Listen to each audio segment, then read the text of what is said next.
New developments surrounding Karen Reed, the woman found not guilty in the 2022 death of her former police officer boyfriend. Reed has filed a lawsuit accusing members of Massachusetts State Police and others of conspiring to frame her.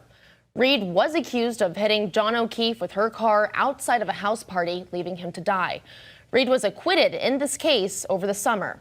Now, Reed's lawsuit alleges investigators failed to interview other potential suspects and investigate the house for blood, DNA, or other evidence. Reed's lawyers are demanding a jury trial.